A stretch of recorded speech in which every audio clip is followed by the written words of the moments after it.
अरुणाचल शिव मेरे शिव चैनल पर आप सबका स्वागत है। सबसे पहले तो आप सभी शिव भक्तों को कोटि कोटि प्रणाम।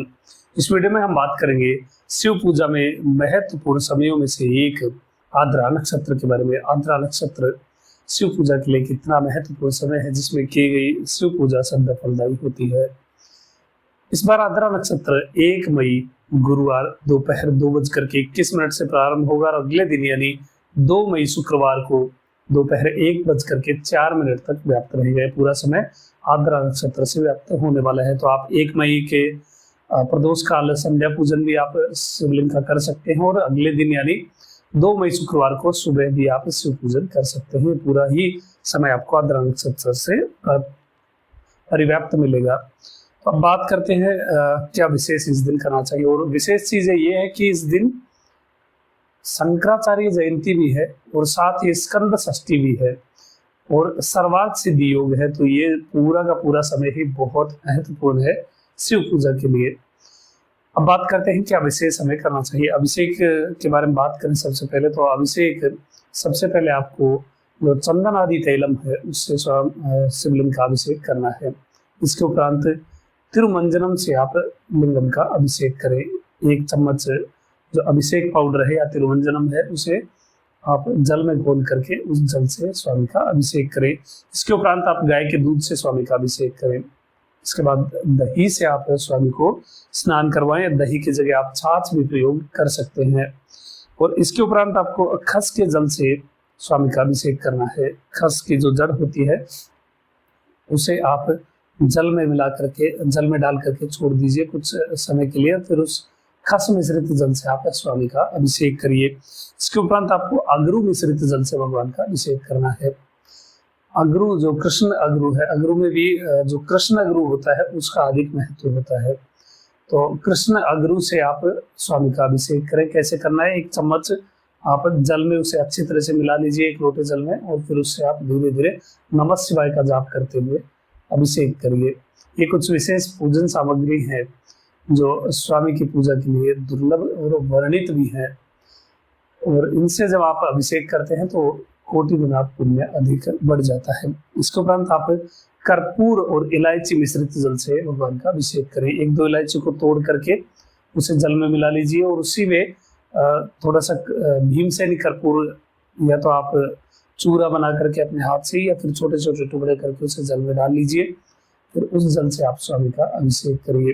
कर्पूर सुवासित जल से भगवान का अभिषेक करना बहुत अधिक पुण्यदायी होता है। इसके उपरांत आप चंदन मिश्रित जल से भगवान का अभिषेक करें। बिल्व चंदन भी आप घिस करके स्वामी के लिए जल में मिला सकते हैं या फिर जो नॉर्मल चंदन आपके पास हो या चंदन पाउडर वगैरह वो सब मिला करके स्वामी का अभिषेक कर सकते हैं। इसके बाद जो सबसे अंतिम द्रव्य अभिषेक के लिए होगा वो गंगा जल होगा। गंगा जल से भगवान का आप अभिषेक करिए। लिंगम को अच्छी तरह से सूती वस्त्र से पोंछ करके साफ करिए और भस्म का सुंदर त्रिपुंड अंकित करिए।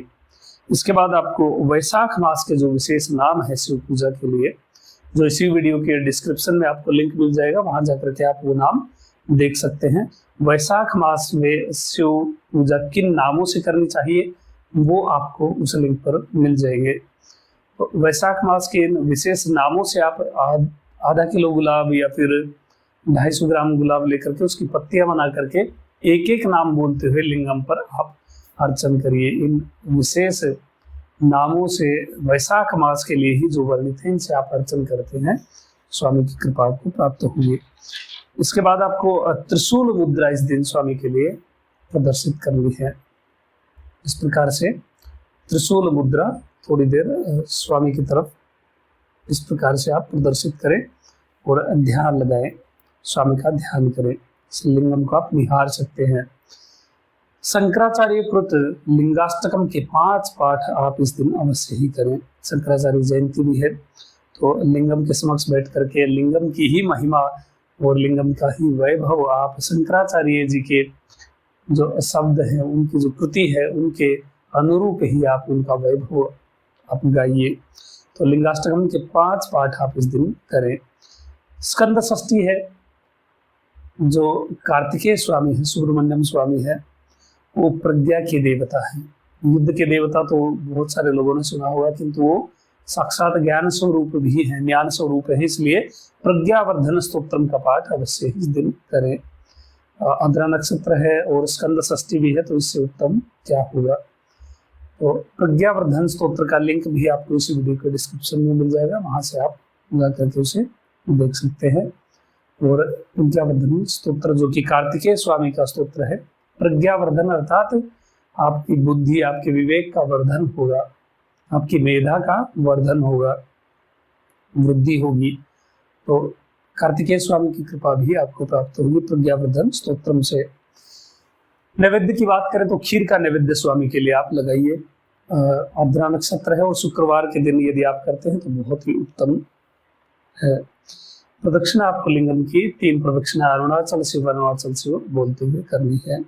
और संभव हो तो इस दिन आप जो बिल्व है, क्योंकि अभी मौसम बिल्कुल शुष्क चल रहा है, तो ऐसे वातावरण में आप जो बिल्व वृक्ष है उसके मूल को जल से पूरित करें। आर्द्रा नक्षत्र वाले दिन आप जो बिल्व का जो मूल भाग है, जो तना है जहां पर, उसे जल से भर दीजिए। बिल्व मूल को भरा हुआ जल से पूरित देख करके स्वामी प्रसन्न होते हैं, ऐसा बिल्व महात्म्य में वर्णित है। तो इस प्रकार से आप आर्द्रा नक्षत्र की पूजा करें और हो सके तो शिव भक्तों को अन्नदान अवश्य ही करें, वस्त्रदान वगैरह कर सकते हैं या शिवालय में फलदान कर सकते हैं। आर्द्रा नक्षत्र को एक शिव उत्सव की तरह ही लेना चाहिए। और उत्सव से याद है, इस वैशाख मास के विशेष उत्सव की वीडियो बहुत जल्द आने वाली है और बहुत नई चीजें आप सभी शिव भक्तों के साथ शेयर की जाएगी। अभी तक के लिए इतना ही। आपका दिन शुभ हो, महादेव कृपा करें। अरुणाचल शिव।